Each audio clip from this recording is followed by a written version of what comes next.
గంగా ఎలా చేస్తాడు ಅಂತ ನಾನು ಯಾವತ್ತೂ ಅನ್ಕೊಂಡಿರಲಿಲ್ಲ. ಯಾರ ಗಂಗಾ?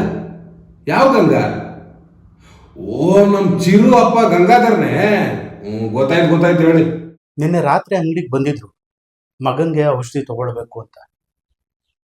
ಕಾಸು ಇರಲಿಲ್ಲ ಅಂತ ಕಾಣುತ್ತೆ. ಇನ್ಮೇಲೆ ಔಷಧಿ ಅವಶ್ಯಕತೆ ಇರಲ್ಲ ಬಿಡಿ ಅಂದರು. ಅವ್ರು ಹೇಳಿದ ರೀತಿ ಇದೆಯಲ್ಲ, ನನಗೆ ಒಂದು ಕ್ಷಣ ಗಾಬರಿನೇ ಆಗಿತ್ತು. ಆಗಲೇ ಅನುಮಾನ ಬಂತು ನನಗೆ. ಆದರೆ ಈ ಥರ ಎಲ್ಲ ಆಗುತ್ತೆ ಅಂತ. ಆ ಹುಡುಗ ನೇಣು ಎತ್ತಾಡ್ಸಿದ ಮಗು ಹಾಳು ಕುಡ್ತಾ ಸ್ವಂತ ಮಗನ್ನೇ ಕೊಲ್ಲೋ ಹಾಗೆ ಮಾಡ್ತು. ಯಾವಾಗ ನೋಡಿದ್ರು ಜಗಳ, ಎಲ್ಲದಕ್ಕೂ ಕೋಪ. ಹಾಂ, ಹೌದು, ಕುಡ್ದಿದ್ದ. ಕರೆಕ್ಟ್. ಅಷ್ಟೇ ಅಲ್ಲ, ಎಲ್ಲೋ ಬಿದ್ದು ಬಟ್ಟೆ ಎಲ್ಲ ಹರ್ಕೊಂಡು ಬಂದಿದ್ದ. ಅಲ್ಲ, ನಾನು ಹೇಳೋದೇನಂದ್ರೆ, ಎಲ್ಲ ಮರ್ಯಾದಸ್ಥರು ಓಡಾಡೋ ಜಾಗ. ಅಂಗಡಿಗೆ ಬರ್ಬೇಕಾದ್ರೆ ಹೇಗೆ ಬರಬೇಕು ಅನ್ನೋದು ಪರಿಜ್ಞಾನ ಬೇಡವಾ? ಉಗಿರಿ ಮಕ್ಕೆ ಅವೆಲ್ಲ ಹಂಗೆಯ. ಆದ್ರೂ ಸ್ವಂತ ಮಗನ ಯಾರು ಕೊಲೆ ಮಾಡ್ತಾರೆ? ನನಗೂ ಯಾರೋ ಹೇಳಿದ್ದು, ಆ ಗಂಗಾಧರಂಗೂ ಅವನ ಸೊಸೆ ಭವಾನಿಗೂ ಏನೋ ಸಂಬಂಧ ಇತ್ತಂತೆ. ಇಲ್ಲ ಅಂದ್ರೆ ಏನ್ ಸುಮ್ಕೆ ಜೋಕ್ಸ್ ಕೊಲೆ ಮಾಡ್ತಾರೆ? ಆದ್ರೂ ಇವೆಲ್ಲ ನನ್ನ ಕ್ಷೇತ್ರದಾಗ ಆಯ್ತದೆ ಅಂತ ನಾನು ಕನ್ಸಾಗೂ ಎಣಿಸಿರ್ಲಿಲ್ಲ ಬಿಡಿ. ತಾಯಿ ಸತ್ತೋಗ್ಲು. ಅವನು ಇಂಥ ಮನುಷ್ಯ ಅಂತ ದೇವರು ಸತ್ಯವಾಗ್ಲೂ ಅಂದ್ಕೊಂಡಿರ್ಲಿಲ್ಲ. ಅಯ್ಯ ಬಿಡಿ, ಮಾಡ್ದವ್ರ ಪಾಪ ಆಡ್ದವ್ರ ಬಾಯಲ್ಲಿ ಅಂತ ಸುಮ್ಕೆ ನಮ್ಮ ಬಾಯಿ ಹೊಲಸು.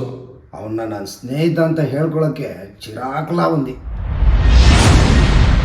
ಗಂಗಾಧರ್ ಎಂಬ ಆರೋಪಿ ತನ್ನ ಮಗನನ್ನೇ ಕೊಲೆ ಮಾಡಿರುವಂತಹ ಪ್ರಕರಣ ಗೋವಿಂದನಗರದ ಬಳಿ ಇರುವ ಸ್ಲಂ ಒಂದರಲ್ಲಿ ದಾಖಲಾಗಿದೆ.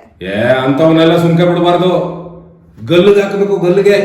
ಬದುಕೋ ಯೋಗ್ಯತೆ ಇಲ್ದಿರೋ ಅವೆಲ್ಲ.